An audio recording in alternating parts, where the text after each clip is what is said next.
후보님은 새누리당 공천이 불공정하다며 강력히 반발해 재심 청구를 해놓은 상태입니다. 공천 배제의 배우로 김영우 의원을 지목하기도 했습니다. 공천이 왜 잘못됐으며 어떤 근거로 김 의원의 개입을 주장하셨습니까? 잘 아시겠지만은 제가 한나라당을 만드는데 전 국회의원이신 고정 의원과 함께 해왔고 또 그동안에 이제 2011년도에 지난 4년 동안에 계속해서 제가 여러 가지 준비를 하고 있는 과중에 중앙으로부터 제의를 받았습니다. 중앙당 중앙위원회 관광분과위원회 위원으로 임명장을 2011년도 1월 13일 날 받았습니다.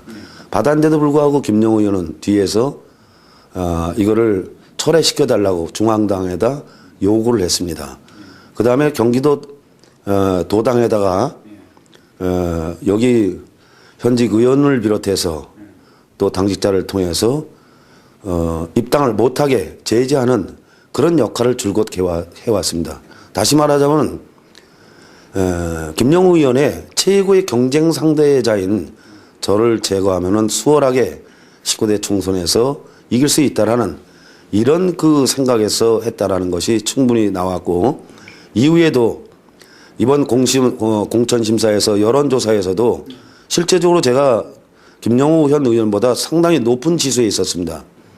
그리고 높은 지수인데도 불구하고 저를 갖다 빼놓고 그 다음에 여론조사를 했다라는 이건 있을 수도 없는 세상에 있을 수도 없는 일을 이번에 그 담당 부서가 바로 그 심사팀입니다. 누가 이런 일을 개입이 안 됐다고 볼 수 없다라는 것은 있을 수도 없는 얘기다 저는 이렇게 생각을 하고 있습니다. 그러므로 인해서 절차에 의해서 이런 공정한 나쁜 버릇은 반드시 고쳐져야 됩니다.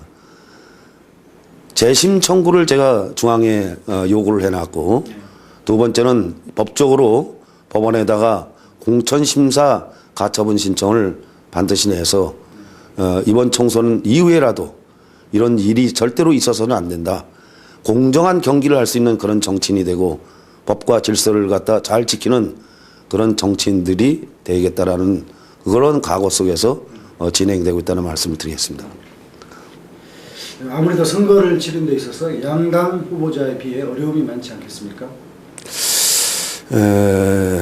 저는 꼭 그렇게 생각을 하고 있지 않습니다. 그런 지난 오랫동안에 18대까지는 아마 양당 구도로 갔지만은 지금 전국적으로 지금 진행되고 있는 양당의 문제점들이 국민들이 다 인식을 하고 있습니다.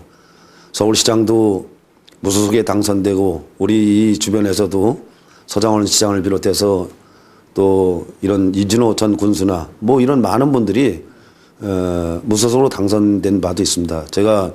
저도 지난 18대 총선에 무소속으로 출마한 바도 있고 여러 가지 봤을 때 포천 시민과 연천 군민들은 이번 19대 총선에서 정당 정치인을 뽑는 게 아니라 바로 이 지역을 위해서 일할 수 있는 일꾼을 뽑는 그렇게 19대 총선이 될 거라고 믿어 의심치 않습니다. 그 근거는 공인된 여론기관에서 지금 후보자들에 대한 여론조사에서 제가 계속 1위를 가고 있다는 얘기는 이번에 19대 총선이 그렇게 종료될 거라고 믿어 의심치 않습니다. 4년 전에 박 후보님과 지금의 박 후보님은 어떻게 다른지요? 그리고 왜 박 후보님이 국회의원이 되겠다고 생각하는지요? 저는 뭐 잘 아시겠지만 기초의회 그리고 도의회를 거쳐서 그리고 지구당과 포천 군수와 포천 시장을 역임하면서 행정과 입법을 두루 거쳤습니다. 도의회에 나가서는 도의원이 136명입니다만 대표위원도 지내보고 이런 입법 활동을 통해서 뭐 도의회나 국회나 뭐 흡사한 그런 그 의정이라고 보면 되겠습니다. 그동안에 이런 경험을 토대로 해서 제가 그렇게 하고 그동안에 제가 부족했던 점들이 상당히 많습니다. 이런 것들을 보충하고 보완하기 위해서 지난 4년 동안에 교육계에 가서 국립한국체육대학에 가서 초빙교수도 일도 해보고 또 언론기관에서도 해보고 이런 금년 5월 달에 진행되고 있는 포천에서 진행되고 있는 세계 대학 태권도 선수 건대회를 비롯해서 이런 그 많은 것들을 일을 하기 위해서 노력을 하고 그동안에 포천이 필요한 이런 많은 것들을 제가 연구해서 검토를 해서 이번에 공약으로 진행되기 위해서 반드시 이런 일들을 만들어내기 위해서는 이번 19대 총선에서 제가 국회의원에 꼭 당선돼야 된다고 그렇게 생각을 하고 있습니다. 박 후보님이 제시하는 4.11 총선의 핵심 공약은 무엇입니까? 저는 얼마 전에 김영우 의원이 우리 포천 시민과 연천 군민들에게 의정 보고서를 하는 걸 돌리는 걸 봤습니다. 그 내용을 보니까 제가 군수 또 시장 재임 시절에 했던 일과 지금 서장원 시장과 연천 군수인 김기선 군수가 일해가고 있는 그런 내용들을 궁색하게 해놨습니다. 국회의원이라는 게 정부에 가서 정부 예산을 타오고 또 그런 예산을 갖고 또 입법 활동을 통해서 연천군과 포천군이 정말 이렇게 잘 될 수 있는 그런 도시를 만드는 것이 국회의원의 역할이라고 생각합니다. 이거는 뭐 그 내용을 보면 시의원도 아니고 도의원도 아니고 이제 이런 입장에서 그런 그 유인문들을 이렇게 보낸 거 보고 아직도 자유당 시절에 선거와 같은 형태를 하고 있다. 도리어 저는 김용우 의원 같은 경우에 그동안 내가 잘못했으니까 앞으로 4년 동안 잘하겠다. 이런 4년 동안의 비전을 제시하는 것이 옳은 것인데도 불구하고 이 시민을 눈을 어둡게 하고 이런 정치인이 돼서는 안 된다라는 그런 말씀을 드리겠습니다.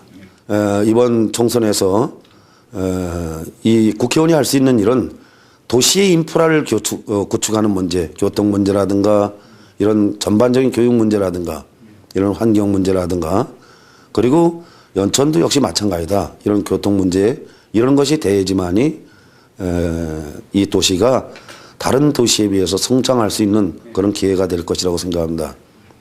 구체적인 그런 공약사항 같은 경우는 제가 유권자들에게 돌려주는 그런 홍보물을 통해서 구체화시키겠다는 말씀을 드리겠습니다. 구리 포천 민자고속도로 사업 착공이 예정보다 늦어지고 있습니다. 박 후보님의 견해는 어떻습니까? 저는 이제 현재 늦어질 수밖에 없다라는 이런 걸 벌써 예측하고 있었습니다. 지난 4년 동안 일 안 하다가 갑자기 요즘 최근에 보면 길거리에다가 뭐 25분이면 강남서 온다 뭐 이런 현수막들 갖다가 걸고 있는데 이런 게 있을 수도 없는 얘기입니다. 또 주민들을 또 속이고 이래서는 안 된다라는 게 제가 2002년도부터 2006년도까지 이 민자고속도로를 만들어냈습니다. 민자고속도로를 만들어냈다는 거는 43번 국도보다는 더 중요한 거는 3,400개의 포천 관내에 있는 중소기업들이라든가 이런 기업들의 물류비용이라든가 이런 거를 줄여주고 여러 가지 경제 사정을 봐서는 이 강남권과 벨트화가 돼서 연결이 돼서 이 지역 발전을 해야 되는데도 불구하고 김영우 의원이 지금까지 추진 안 하다가 갑자기 현장 사무실을 져서 뭐 마치 착공하는 것처럼 주민들을 속이고 있고 또 이철우 의원께서도 지금 얘기하는 이미 민자고속도로로 민간이 투자해서 대우를 비롯해서 5개의 건설 회사들이 컨소시엄으로 시작하고 있는데 갑자기 정부의 예산을 투자한다는 건 있을 수도 없는 얘기입니다. 그리고 이철우 의원께서는 상임위원회를 농수산식품위원회를 가겠다 그러면서 그걸 해낼 수가 없습니다. 반드시 그런 것을 하려면 국토해양위원회라는 이런 상임위원회만 가서 일을 할 수 있다 그렇게 생각을 해왔습니다. 그래서 두 분께서 얘기하는 것들은 어떻게 보면 이번 총선을 대비하는 말이 아니지 않냐 이렇게 보고 있습니다. 그래서 저는 이제 이 민자고속도로가 이번에 제가 당선되면 2016년도까지 완성을 하겠다는데 아마 그 이상도 걸릴 겁니다. 어떻게 해서 가든 간에 국회에 들어가면은 단기간에 이걸 끌어내고 또 김영우 의원이 해야 될 일이 뭐였었냐면 지난 4년 동안에 신북까지 와 있는 구리 포천 간의 민자고속도로를 다시 이 신북에서 연천까지 이어지는 이런 그 설계를 했어야 되는데 불구하고 이것도 저것도 지금 안 해놓은 상태에서 지금 그런 얘기를 하고 있습니다. 저는 반드시 이런 그 민자고속도로 교통 문제는 제가 해놓은 일이기 때문에 제가 반드시 단기간에 마무리하겠다는 말씀을 드리겠습니다. 철도 유치는 어떤 식으로 접근해야 된다고 보십니까? 저는 오랜 세월 동안에 이 철도에 대해서 상당히 나름대로 연구를 했습니다. 철도의 전문가는 아니라도 총체적으로 이 방향을 어떻게 가야 된다는 걸 알고 있습니다. 지난 18대 총선 때 김영우 의원은 1호선을 양주에서 소울읍으로 끌고 오겠다고 얘기했습니다. 근데 뭐 된 것 때 전혀 털끝만큼도 없는 그런 입장인데, 다시 말하자면 저희가 포천시의 입지 조건이나 여러 환경을 봐서는 전철 7호선 기지창 이전 사업을 반드시 했어야 됩니다. 연장 사업이라는 거는 뒤에 배후 도시가 있어야 됩니다. 뭐 수원, 안양, 부천 이런 식으로 해서 뒤에 도시가 있어야지 연장 사업입니다. 연장 사업이라는 건 반드시 경제성을 따지는 겁니다. 그러나 기지창 마지막 종착역을 이전하는 거는 경제성하고는 아무 관계가 없습니다. 서울시 같은 경우는 그 기지창이 5만 평 정도에서 이 포천시로 오므로 인해서 좋은 환경이 되지고, 우리는 그런 어려운 역경 속에서 저 철도를 유치하게 되면 남북 통일을 대비하는 철도의 전진 기지를 만들 수 있는 여건과 환경도 된다. 가령 예를 들자면 철도 연구소를 비롯해서 또 철도 대학이라든가 이런 것들을 인프라를 구축할 수 있는 그런 가용 토지라든가 이런 것들이 충분히 있기 때문에 그 사업이 가능하다고 봅니다. 따라서 지금 얘기하는 양 후보들이 얘기하는 철도에 관련된 얘기는 전혀 철도에 대해서 아는 바가 없는 형식적인 대답이라고 저는 그렇게 얘기합니다. 그래서 이것은 구체적으로 기지창 이전 사업이 된다라는 것을 저는 말씀을 드립니다. 과격 화장장 사업, 복합화력 발전소, 산업단지, 또 탄약고 이런 것들이 포천시의 주요 현안으로 떠올랐습니다. 박 후보님의 견해와 해결책을 제시하신다면? 네. 제가 양 후보의 얘기를 들어봤습니다. 이게 정치인들이 늘 하는 알아서 하라는 답변 정도입니다. 제가 봤을 때는. 가령 예를 들자면 서울읍에 바로 포천의 관문인 이제 탄약고 문제가 나왔습니다. 이 탄약고는 우리 포천 관내에 약 1억 평 정도 되는 군사 사격장이 있습니다. 우리가 지난 반세기 동안에 60년이라는 세월 동안에 우리 국민이 안고 있는 그런 것들을 저희 시가 안고 있었습니다. 또 연천군과 함께 안고 있었는데, 전라남도 직도에 미군 사격장 만드는데 국방부가 3천억을 지원해 줬습니다. 근데 우리가 1억 평을 갖고 있는데도 단돈 한 푼을 국방부나 정부가 한 번도 교부한 적이 없습니다. 이런 걸 보더라도 국가가 균형 발전 차원에서 우리가 60년 동안 갖고 있었으니까 다른 데로 보내야 됩니다. 그거를 우리가 돈도 없는, 예산도 없는 포천시에다 그걸 돈을 부담해라 몇백억씩, 있을 수 없는 얘기입니다. 그게 지금 포천시가 국방부 역할을 하고 있습니다. 다시 말씀드리자면 이 5군단 6군단 주둔군에게 팔당물을 공급해주고 또 쓰레기 처리를 하고 분뇨 처리를 하고 교통 문제를 해주고, 우리가 마치 국방부처럼 지금 돼 있는 상태입니다. 거기다 엎친 데 덮친 격으로 탄약고 옮기는 것까지 우리한테 하라는 거는 상식적으로 있을 수도 없는 얘기입니다. 안 되면 과감하게 해서라도, 단수를 시켜서라도 국방부가 책임을 져서 국방부의 예산으로 해야 된다. 아니면 정부의 예산으로 이제 탄약고를 이전해야 되고, 이런 LNG 가스라든가 발전소라든가 이런 거는 시가 주민들 우선으로 규정에 따라서 법에 따라서 그렇게 해야 된다고 생각하고, 화장장 문제도 우리가 필요하다.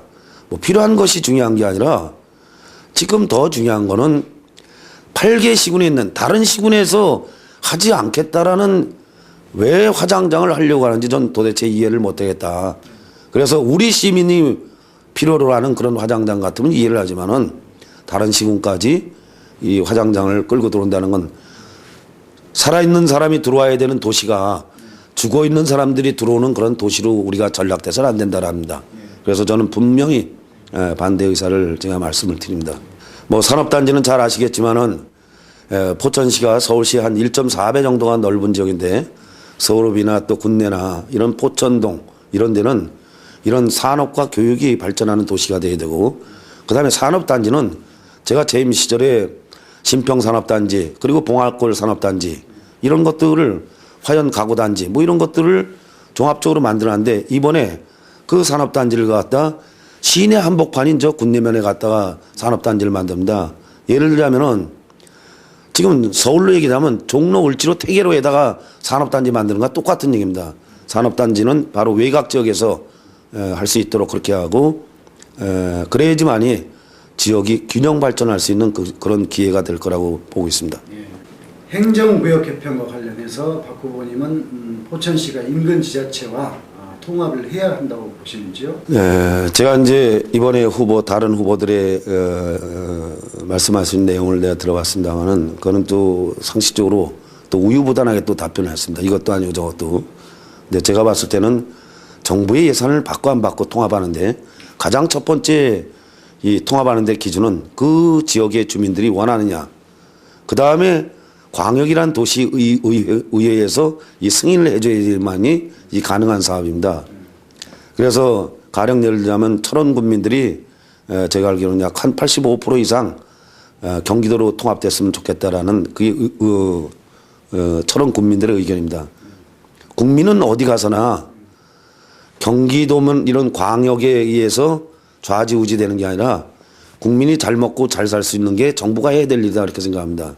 그래서 뭐 철원이 강원도에 있다 뭐 경기도에 있다 이게 중요한 게 아니라 그 주민들이 원하면 같이 통합을 해서 이 복합시를 만드는 것이 그게 맞는 거다. 다만 정부가 예산을 주는 게 아니라 철원군하고 가령 예를 들자면 포천시하고 연천군하고 통합을 했다. 철원군의 사람이 시장이 됐다. 그러면 정부가 이 연천군과 포천에 정무부시장 제도를 반드시 2명을 줘야 됩니다. 의원을 2명을 늘리는 것보다는 정무부시장 일할 수 있는 사람을 2명을 늘려서 이런 것들을 해나가고 그러면 지방자치단체는 관련 법이나 이런 것들을 잘 활용을 해서 민자를 유치해서 각기 다른 테마 있는 도시로 만드는 게 맞다 저는 그렇게 생각을 하고 있습니다. 그래서 연천 군민과 철원 군민들 또 우리 포천 시민들이 원한다면은 그런 것들을 통합시로 만들 수 있는 여건이 된다. 이런 말씀을 드리겠습니다.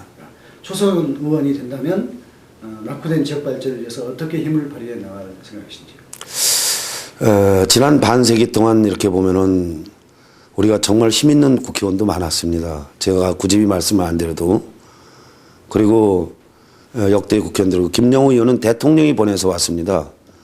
근데 힘이 있어서 일을 못했는지 도리어 제가 반문하고 싶습니다. 대통령과 바로 통하는 사람, 대통령이 보냈기 때문에 앞으로 포천 연천을 이렇게 발전시키겠다라고 당시의 유인물들 보면은 기가 찰나오십니다. 지금에 와서 힘 있는 정당을 얘기하는데 아무리 힘이 있으면 뭐 하겠습니까? 시와 시민들, 유권자들을 위해서 지역민들을 위해서 일해야 될 국회의원들이 개인의 어떤 사리 사욕을 위해서 이렇게 개인의 사리 사욕을 위해서 일을 하고 있다라는 거는 이거는 다시는 이런 정치인들이 있어서는 안 된다. 이번 19대 총선에서는 일할 수 있는 일하는 그런 국회의원을 뽑아야지 이 도시가 인근 도시에 비해서 발전할 수 있고 또 앞으로 남북 통일을 대비하는 중심 도시로서 발전할 수 있다 그렇게 보고 있습니다. 연천군의 시급한 현안은 무엇이며 장단기 발전 방안이 있다면 밝혀주십시오. 연천에 여러 가지 시급한 사항들이 많습니다. 아마 경기도 31개 시구 중에서 가장 낙후된 도시입니다. 아까 제가 그런 말씀드렸지만 힘 있는 정치인들도 있었고 지금 현재 대통령이 보냈던 이명박 대통령이 보냈던 국회의원도 있지만은 지난 4년 동안을 되돌아보면은 전혀 한 일이 없습니다. 그리고 연천군에 대한 비전은 국회의원이 하는 게 아니라 실제적으로 보면 연천 군수가 하는 겁니다. 포천에 대한 비전은 포천시장이 하고 거기에 정부에 관련된 거는 국회의원이 움직여서 일을 해내야 되는데 지금 답보된 상태입니다. 그래서 저는 연천의 그 문제점 같은 경우는 우선 해결될 점이 이 군사적이라는 이런 문제점이 있습니다. 이 군사지역들도 우리가 난제를 잘 풀어갈 수 있습니다. 예를 들자면은 군사시설보호법이나 수도권정비계획법이나 이런 것들이 묶여서 지금 문제되고 있는데 현재로서 우리가 풀어나갈 수 있는 거는 이런 그 적경지역지원법이나 아니면 국가균형발전특별법이나 아니면 미군 공유 국有주변에 관한 특별법이라든가 이런 걸로 해서 풀어나가면은 반드시 인프라를 구축할 수가 있고 이 도시를 발전시킬 수 있는 좋은 계기를 마련할 수 있다고 좀 보고 있습니다. 어떤 상임위에서 활동할 계획입니까? 그 이유를 밝혀주시죠. 네, 저는 뭐 잘 아시다시피 기초의회부터 그 다음에 광역의회, 도의회를 거치고 입법과 행정을 두루 거치면서 거기에다 제가 원래 공과대학을 나왔습니다. 이런 그 길을 만들어가는 이런 토목을 전공하고 그랬기 때문에 상당한 그런 지식을 갖고 있고 아마 전문가 수준 이상으로 이런 그 건설 기술에 대해서 잘 알고 있습니다. 이제 이런 것들을 통해서 앞으로 국회에 가면은 국토해양위원회에서 이 활동을 해서 우리가 지금 추구하는 민자고속도로 신북까지 제가 추진을 했습니다만은 이거를 다시 신북서 또 연천까지 연결할 수 있는 이런 일도 추진하고 이것이 아마 포천과 연천이 발전할 수 있는 하나의 동력이 될 수 있다. 뭐 서울 시내에 뭐 전철이 있고 뭐 다 있지만은 전철이 지나갔다 해서 다 발전하는 건 아닙니다. 어느 복합된 그런 인프라가 구축이 돼야지만이 발전할 수 있는 그런 여건을 만드는데 이런 것들을 잘 만들어서 이번에 국회에 가서 잘 국토해양위원회에서 활동을 해서 지역 발전할 수 있도록 노력하겠다는 말씀드립니다. 포천 연천 지역 유권자들에게 당부하고 싶은 말씀 있으면 말씀해 주십시오. 금년에가 이제 19대 총선입니다만 18대, 17대, 16대 이후에 이전에를 보면 잘 아시겠지만은 이번 19대 총선에서는 정치인을 뽑는 것이 아니라 정말 정치인이 아닌 일꾼을 뽑아야 된다고 저는 그렇게 생각합니다. 저는 그동안에 약 20여 년 동안에 입법활동과 이런 행정 경험을 토대로 해서 앞으로 지역에 필요한 현안들을 잘 알고 있습니다. 이런 현안들을 위해서 최선을 다하겠습니다. 그리고 이번 19대 총선에서는 여러분들이 정당을 대표하는 국회의원을 뽑는 것이 아니라 이제 연천 군민과 또 포천 시민들이 이번 19대 총선에서는 일 잘하고 또 일할 수 있는 이런 국회의원을 뽑아달라고 당부의 말씀도 드리고 여러분들의 힘을 입어서 지난 4년 동안에 앞으로 4년 동안에 열심히 일을 해서 보온을 하겠다는 말씀드립니다.